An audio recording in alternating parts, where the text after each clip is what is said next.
Tonight on WTOP-10 Nightly News, a jury is being selected for a rare case in Oswego County. And some New York business owners are stuck waiting for a license that has been put on hold. And the Russian-Ukraine conflict has affected some students in the campus community. One of them lets out his concerns. WTOP-10 Nightly News starts now.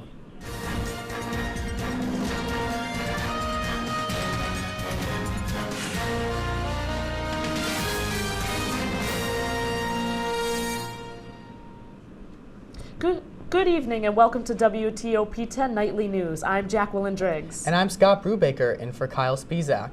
An Oswego student was among one of the few potential jurors to be a part of the first murder trial in Oswego County in 8 years.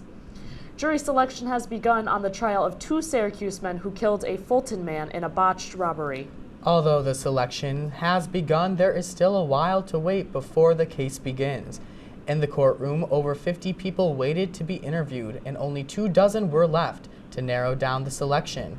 More questions were asked from each potential jurors, as now 5 more jurors are still needed to be seated. The New York State Department of Environmental Conservation announced that the 2022 hunting season has tied with 2021 for the lowest number of hunting-related shooting incidents. In 2022, 9 hunting-related shooting incidents were investigated in addition to 1 fatality. Later, investigators concluded that the incidents could have been prevented if proper protocol was followed. The Department of Environmental Conservation now offering a program for 12 and 13-year-olds to help promote and educate children on safe and successful hunting.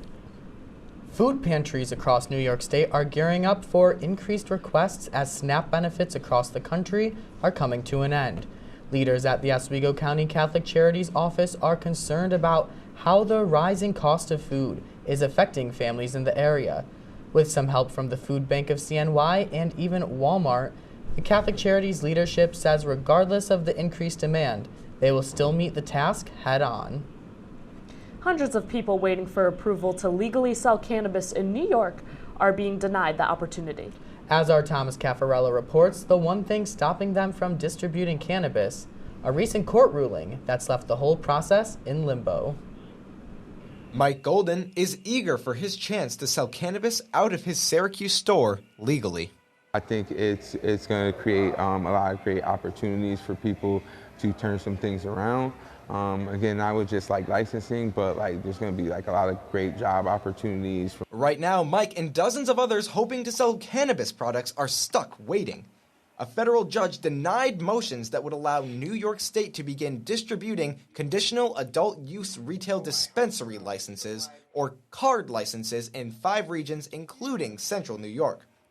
The CARD license aims to help New York business owners who have been convicted of cannabis-related offenses in the past. The license allows them the chance to sell cannabis legally and gives them access to some state funding to get started.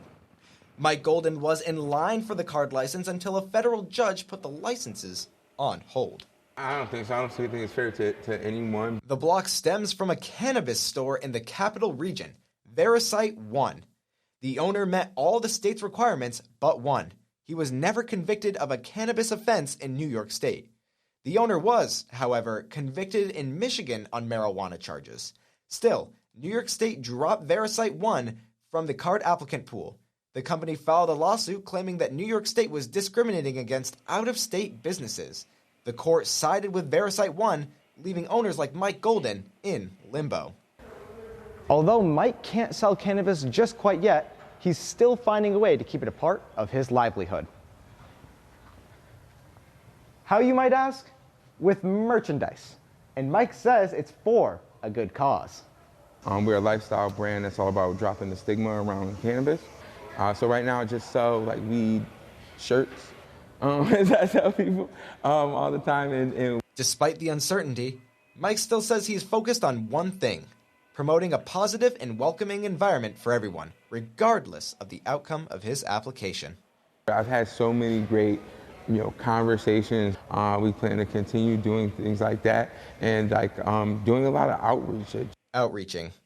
The only thing applicants can do while they wait for the opportunity to sell legally, if that day ever comes.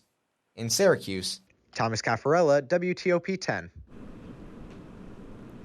Beacon Skiff in Lafayette, New York is introducing many new cannabis products. The store has the usual CBD gummies and oils, but also includes many unfamiliar products, such as drink mixes and sparkling waters. Their newest beverage is a 12-ounce can containing 5 milligrams of CBD and 5 milligrams of THC. The drinks are both gluten-free and vegan and only contain 25 calories. The beverages are available on their website and can be purchased as a 12-pack or a variety pack. New data released today shows that New York had the lowest firearm homicide rate among the 10 largest states in 2021. The Gun Involved Violence Elimination Initiative is reporting 50 shootings with injury since the beginning of 2023. Departments participating in GIVE, including the Syracuse City PD, experienced a 15% decrease in shootings with injury in 2022 as compared to 2021. Now, let's take a quick look at the weather with Storm Team 10 meteorologist Brianna Saunders. Brianna, is the snow going to be sticking around for much longer? Yeah, so we can expect the snow to stick around because later into the week we have some hazardous winter weather approaching. I will get more into that in a little bit, but heading into just the short term, we can see some messy weather plaguing Oswego County once again. And as soon as the system moves out later into the week, we can see towards the weekend some pleasant weather. I'll have more for my forecast after the break. Now back to you guys at the desk. And coming up later tonight, a rally is held outside the Supreme Court over Biden's proposed relief program. And a Ukrainian student at SUNY Oswego speaks out on how the Russian invasion has affected his life.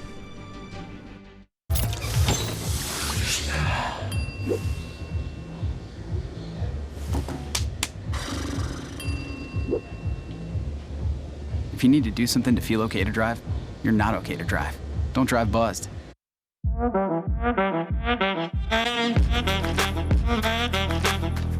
Shine on that black. Look at the bling. Do we got a diamond tester on? Yeah, that's getting bad. Yep. 10 out of 10 recommend on Yelp.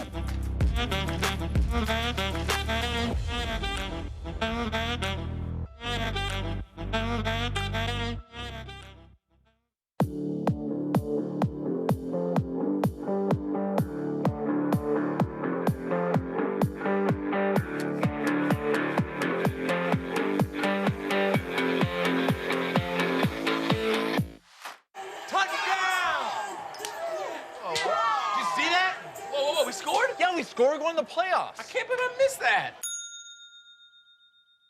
Every time I'm buzzed, I spend too much time on my phone. What? I should take your phone away. No. I'll call for a ride. Wait, why does my face look like that? I'm playing with these new face filters. Okay, you know what? Yep, that's mine. Kevin, I need that back. No. Kevin!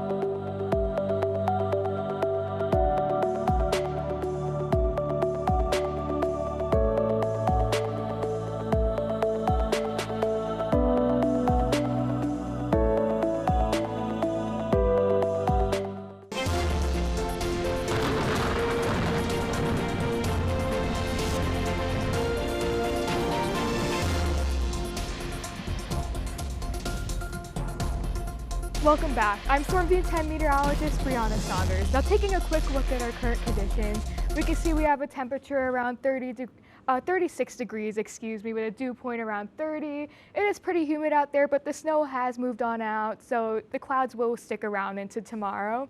As we take a look at our day planner, we can see around 9 a.m. we're going to have a temperature around 31 with a very slight chance of showers, but it should be mostly cloudy. Heading towards 1 p.m., we can see we have a temperature around 39.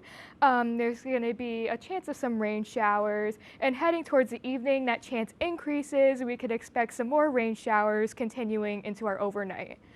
Looking at our surface map analysis really quick, we can see our low pressure system is moving on through.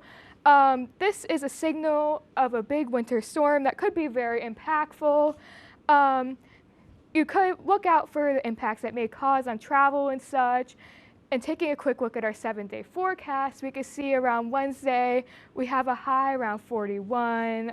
There's a chance of some scattered rain showers around 50% with the low around 34. Heading into Thursday, we can see we have a high around 36. It's going to be mostly cloudy with the low around 21. And looking towards Friday and into our weekend, we can see, as I said, we're expecting that winter storm to move in. This could create big impacts to your morning travel. It could bring a lot of snow, up to maybe even like a half a foot to a foot of snow, but this is far out, so make sure you stay tuned to WTOP-10 to get more updates on this as it goes on. Again, Friday, a high around 34, low around 30. And then heading towards the weekend, we see a wintry mix continue with the high around 32 and a low around 26, about a 70% chance of this. And then as we head into the early next week, we can see our conditions start to slowly improve with a slight increase in temperature and clear conditions finally returning to Oswego. That's all I have for my forecast. Thanks for tuning in. Back to you guys at the desk. Thanks, Brianna. Student loan debt relief advocates rally outside of the Supreme Court as cases challenging President Biden's loan forgiveness program are heard. The program could give around 50 million Americans up to $20,000 of debt relief per individual. One of the cases being heard challenges the Biden administration's legality and authority to forgive the debt. The other case was brought by two individuals who did not fully qualify for the relief program. High levels of chemicals from the East Palestine, Ohio train derailment may pose long-term health risks in the area. One of the chemicals with the highest levels found in an analysis is named acrolein, which is usually used to control plants, rodents, and algae, and can cause inflammation, irritation of the skin, and respiratory tracts. Much of what scientists know about the chemicals exposed comes from people's contact with them at work, but long-term effects on people are unknown. Last Friday marked a year anniversary of Russia's invasion of Ukraine. President Biden announced that the United States will continue to stand with Ukraine for as long as it takes. Our Rocio Trasankos talked to a Ukrainian student on campus to see how this affected his life. Pavel Bandura is a senior accounting student in sunny Oswego. He moved from Ukraine to the United States when he was 2 years old, looking for a better life with his family. We started our lives here in a little village called Salve. It's in Syracuse, maybe some of you know it. And our uncle was there. Some more people from Russia and Kazakhstan were also living there. We had our own little community. We had a lot of friends there. And then eventually we moved in late 2005 to a more suburban area in Camillus. So sadly, still a majority of my family lives in Ukraine. Probably, I'd say over half, because my dad's side is the larger side of the family, and a lot of them refuse to move over here because, it's hard to uproot your life. And, obviously that brings me worries because, your family's in a war zone and you have to cope with it in some way because most of them live in the western side. So, it brings you some comfort, but and you get videos from someone's cell phone, and it's just a bomb flying by their head into an airport, and some of that comfort goes away and more worry comes, and you just have to hope that nothing bad happens. Well, obviously I'd like things to end more peacefully rather than with violence.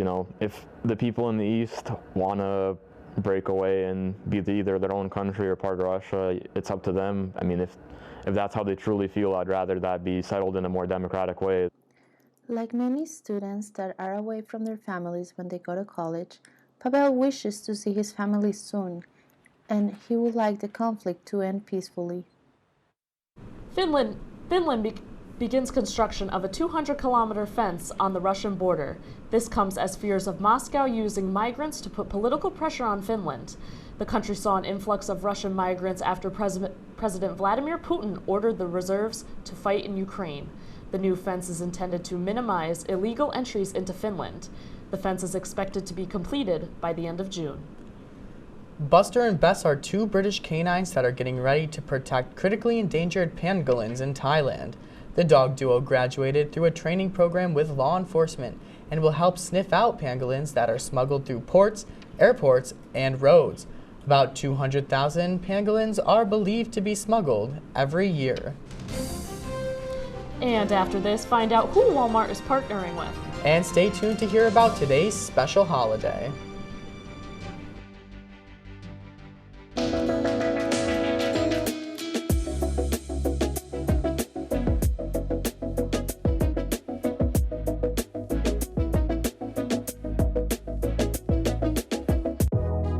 Welcome back to Major Discussions.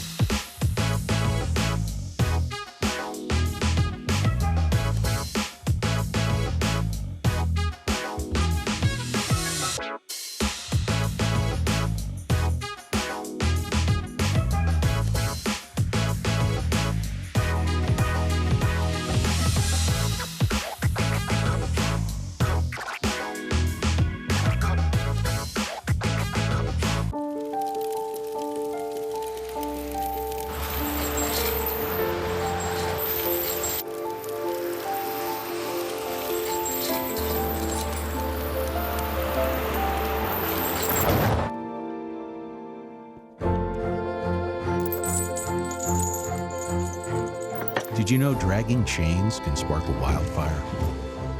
Only you can prevent wildfires. When I was in foster care, I never knew when I would have to move, so I always had my suitcase ready to go. Then one day, I was adopted. My new parents opened their hearts and home to me.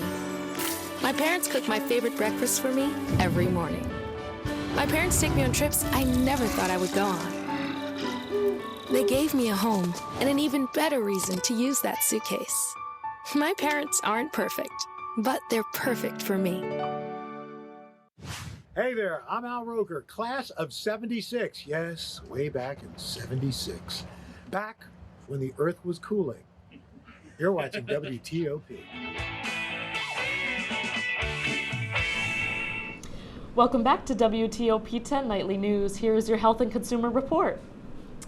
AMC Theaters and Walmart are partnering together to create a retail popcorn business.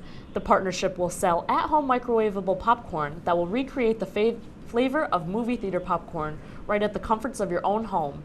The product will be exclusively sold in select Walmart locations starting on March 11th. The company Heinz found the man who survived weeks at sea with Heinz ketchup. Dominican sailor Elvis Francois survived with little more than just ketchup, however. Heinz made it their mission to reward him. Once back to dry land and had recovered, Heinz gifted Francois with a new boat. Heart failure causes major health problems for many Americans, and a new study found a way to manage it.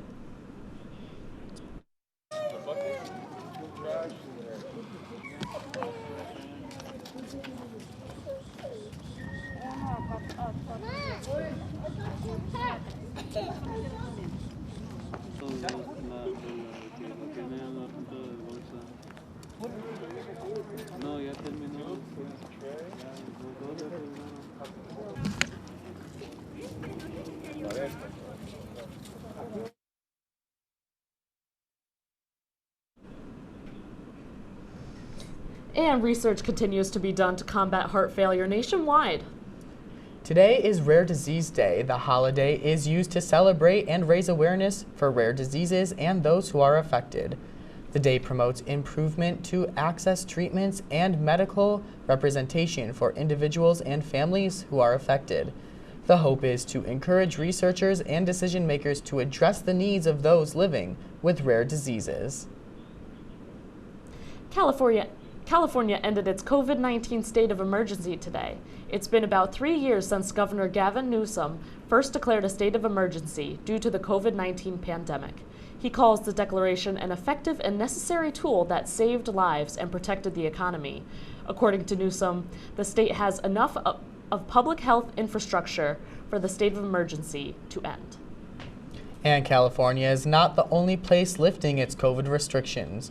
Hong Kong announced the lifting of the mandatory mask mandate that has been in place since the beginning of the pandemic. This is one of the last places on the planet where you still have to wear a mask. But after almost 3 years of both indoor and outdoor use in public, Hong Kong is finally dropping its mask mandate. Now, I still have to wear this today because the mandate is not fully scrapped until Wednesday, March the 1st. Hong Kong's top leader, John Lee, made the announcement on Tuesday. In order to give people a very clear message that Hong Kong is resuming normalcy, I think this is the right time to make this decision. For much of the past 3 years, Hong Kong and neighboring Macau both followed China's strict zero COVID policy. Macau dropped its mask restrictions on Monday. And according to Dr. Karen Greipin of the University of Hong Kong, face masks have played an important role in reducing community transmission in Hong Kong. But now that almost everyone is vaccinated and most people have also been infected, dropping the legal mandate is well past due. People can now do their own risk assessment to determine if they want to wear one or not. Hong Kong's move to scrap masks comes after the government launched its Hello Hong Kong campaign to bring back tourists and international visitors and business people. And starting Wednesday, they can breathe easy with the mask mandate effectively over. Christy Lu Stout, CNN, Hong Kong. And coming up in sports, Thomas Turgeon has more. Thomas, can you give us a quick preview? Yeah, I guess, guys. I mean, when we return, we got some updates from Laker Hall, some basketball, and some big news circulating around the NHL. All this and more after the break.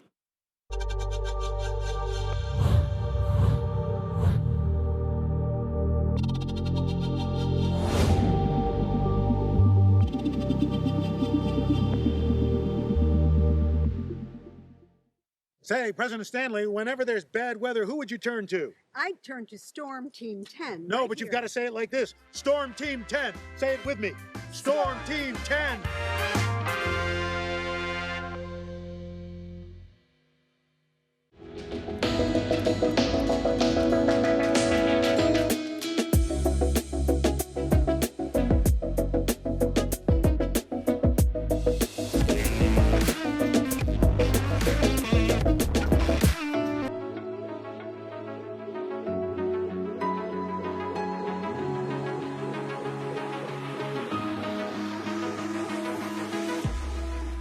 Roll it.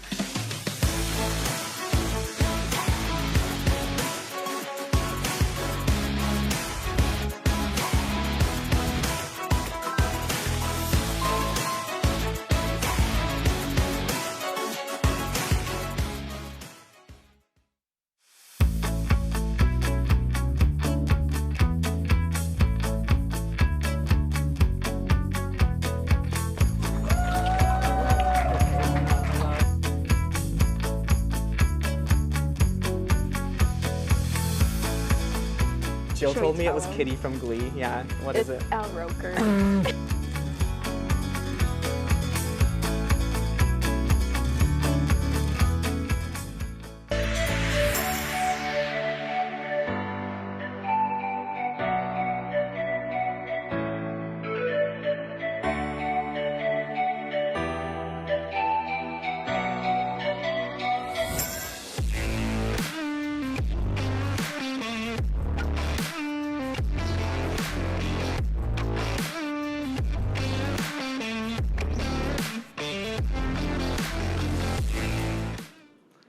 Welcome back to WTOP-10 Nightly News. I'm Thomas Turgeon with your Tuesday night sports report. We start things off here at the Laker Turf where there is not lacrosse being played tonight. That's right, the women's lacrosse matchup that was scheduled against Clarkson for tonight at the Laker Turf has been postponed today. Oswego will attempt to play potentially tomorrow against the Golden Knights at 4 p.m., but is still to be determined. If the Lakers do not end up playing, the Oswego State Lakers look to Saturday, where they travel up to Canton to begin their season. Moving our way to the Dome, where the Syracuse Orange looks to break a 3-game win streak, where they host the Georgia Tech Yellow Jackets. The Orange have won their last 2 against the Yellow Jackets and try to find at least 1 win in their final 2 regular season games, concluding with a matchup against Wake Forest on Saturday. Syracuse currently sits 9th in the ACC Conference. Well, hockey is soon to go down here in the Deb, but much sooner for the Buffalo Sabres fans out in the 7-1-6. The Sabres currently roll in on a 3-game winning streak and look to keep it going against a rebuilding Columbus Blue Jackets squad at the KeyBank Center in downtown Buffalo. The Sabres have gone 6-2 since the All-Star break and are slotted 1 point outside of a wild card spot.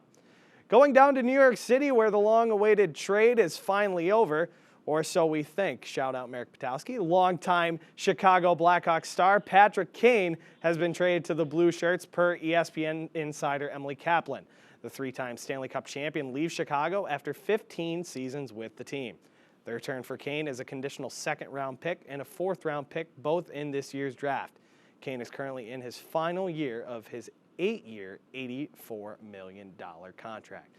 We stick in New York, where the basketball team in Madison Square Garden is the New York Knicks. They're in action against the Boston Celtics. Let's get right to it. Late first quarter, Grant Williams contesting Julius Randle in the and one. Makes the free throw. Knicks up 8. Midway through the third quarter, Knicks up 12. Randle would not stop. Pop and lock for the 3, and the Knicks are up by 15. Still now late in the third quarter, Grimes to Emmanuel quickly dropping another 3 as the Knicks don't let it go as they'll continue to lead by 12. Final minute of the third, Celtics clawing back. Grant Williams to Jason Tatum, who will slam it down, who was really only limited to 14 points. The Celtics really couldn't get much going. Now midway through the fourth quarter, Tatum, the Brogdon combo, hits you again this time from deep from 3-point land. He went 2 for 5.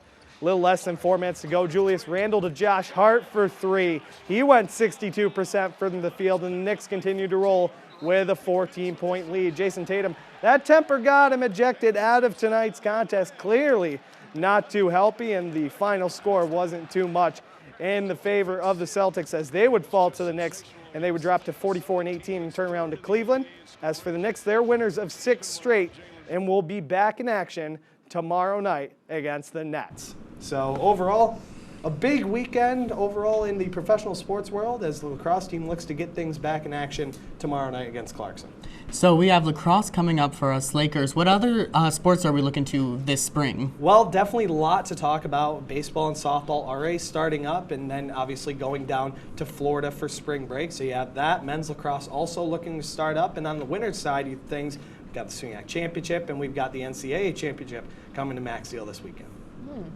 It's a very exciting weekend. How's that weather going to look for those people looking to take a trek across 104?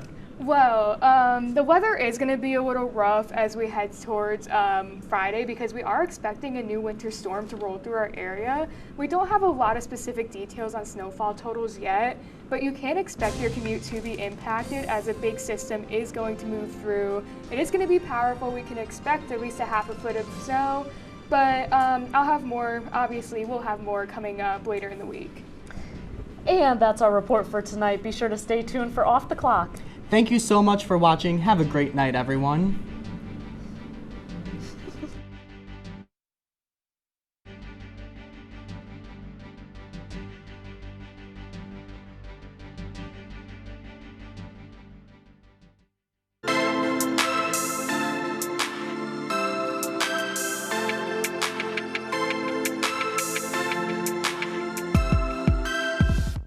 Hey guys, it's me, Isabella Gomez, filling in for Smokey Bear because he's got more to say than just... Only you can prevent wildfires. Like, if you're outside enjoying a barbecue, don't let a hamburger distract you from fire safety. Make sure you aren't dumping your hot coals or ashes onto the ground because that could start a wildfire.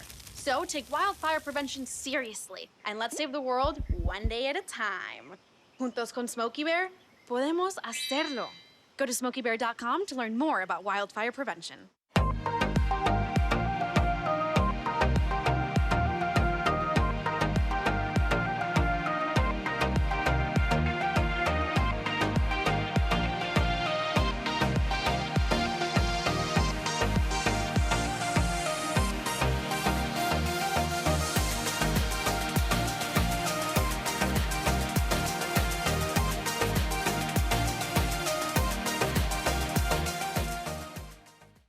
When I was in foster care, I never knew when I would have to move. So I always had my suitcase ready to go.